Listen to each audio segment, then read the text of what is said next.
اعوذ باللہ من الشیطان الرجیم بسم اللہ الرحمن الرحیم السلام علیکم ورحمۃ اللہ وبرکاتہ۔ خداوند عالم کی عبادت کے بعد جن ہستیوں کے احسان کے لیے اللہ نے قرآن میں ذکر کیا ہے وہ ہستیوں والدین ہیں۔ اللہ تبارک و تعالی نے فرمایا وَقَضَىٰ رَبُّكَ أَلَّا تَعْبُدُوا إِلَّا إِيَّاهُ وَبِالْوَالِدَيْنِ إِحْسَانًا، اپنے والدین کے ساتھ نیکی کریں، احسان کریں۔ دیکھیں یہ والدین بہت اہم ہستیاں ہیں۔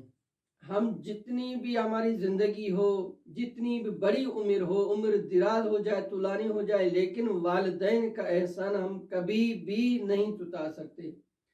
والدین کے جو احسان ہیں ہم کبھی بھی اسی احسان کا حق ادا نہیں کر سکتے۔ رسول اکرم صلی اللہ علیہ وسلم نے فرمایا کہ ہر شے کے ایک حق ہیں، حقوق ہیں، انہی حقوق میں سے ایک حق والدین کا حق ہے۔ وَإِن تُطِعْهُمَا عَاشَ، رسول اکرم صلی اللہ علیہ وسلم فرمایا اگر ماں اور باپ زندہ ہوں تو ان دونوں کی اطاعت کریں۔ حق پدر بھی یہ یعنی باپ کا حق بھی یہ ہے، ماں کا حق بھی یہی ہے۔ تو رسول اکرم جب یہ بیان کرتے ہیں وَإِن تُطِعْهُمَا عَاشَ یعنی باپ کے ساتھ نیکی کریں، لیکن جب ماں کی حق کے بارے میں رسول اکرم بیان کرتے ہیں تو فرماتے ہیں ہیہات ہیہات، اے کاش آپ اس کی حق کو ادا کر سکیں۔ تو اس کے بعد رسول اکرم صلی اللہ علیہ وسلم نے یہ فرمایا کہ آپ کی زندگی بیابان کے ریت کے دانے کے برابر ہوں یا بارش کے قطرے کے برابر ہوں، پوری زندگی آپ اپنی والدہ کے ساتھ نیکی کرو، لیکن آپ کبھی بھی وہ جو 9 ماہ آپ اپنی ماں کی شکم میں تھے اس کا بھی حق ادا نہیں کر سکتے۔ یہ ہے ماں کا احسان، یہ ہے ماں کا حق۔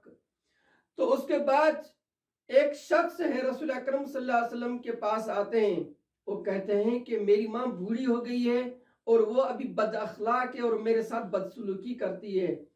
تو رسول اکرم صلی اللہ علیہ وسلم فرمایا کہ آپ یاد رکھو یہ وہی ماں ہے جس نے تمہیں 9 ماہ اپنے شکم کے اندر برداشت کیا، یہ وہ ماں ہے جس نے تمہیں جنم دیا اور جنم کے دوران آہ بکا کر رہی تھی، یہ وہی ماں ہے جس نے تیرے جنم کے بعد تجھے 2 سال دودھ پلایا، یہ وہی ماں ہے جو رات کے ٹائم پہ اٹھ کھڑے ہو کر تجھے شیر اور دودھ دیتی تھی، لیکن ابھی وہ اگر بوڑھی ہو گئی ہے تو تم یہ کہتے ہو کہ وہ بد اخلاق ہو گئی ہے۔ یاد رکھ۔ تو اس نے کہا یا رسول اللہ میں نے اپنا قرضہ اتار لیا ہے، میں نے اپنا حق ادا کر دیا ہے، میں نے اپنا احسان چتا لیا ہے۔ تو رسول اکرم صلی اللہ علیہ وسلم فرمایا آپ نے کیسے اس کا حق ادا کیا ہے؟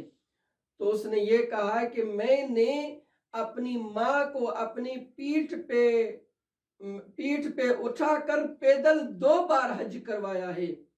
تو رسول اکرم صلی اللہ علیہ وسلم فرمایا آپ کا یہ 2 بار پیدل حج کروانا یہ اسی ایک آہ بکا جو جب وہ ماں تجھے جنم دے رہی تھی اسی جنم کے دوران جب وہ ماں آہ بکا کر رہی تھی اسی ایک آہ بکا کے برابر بھی نہیں حق ادا کر سکتے۔ تو دیکھیں آپ یہ والدین کا حق ہے، اب کبھی بھی والدین کا حق ادا نہیں کر سکتے۔ اتنے مہم ہے یہ کہ جب قرآن کی آیاتوں میں اب جاتے ہیں اگرچہ ہم جب بھی سنتے ہیں تو ماں کی اہمیت کو بیان کیا جاتا ہے اور ہونی بھی چاہیے، حق ہے اس کا، لیکن جب قرآن کی آیاتوں میں نظر رکھتے ہیں تو قرآن کی آیات میں یہ ہے کہ وَبِالْوَالِدَيْنِ إِحْسَانًا یعنی ماں کے ساتھ بھی اور باپ کے ساتھ بھی، دونوں کے ساتھ آپ احسان کریں، فقط ماں کا بیان نہیں ہے۔ تو اسی آیت کو مد نظر رکھتے ہوئے خداوند عالم سے یہ دعا ہے کہ ہمیں والدین کے ساتھ احسان اور نیکی کرنے کی توفیق عطا فرمائے۔ والسلام علیکم ورحمۃ اللہ وبرکاتہ۔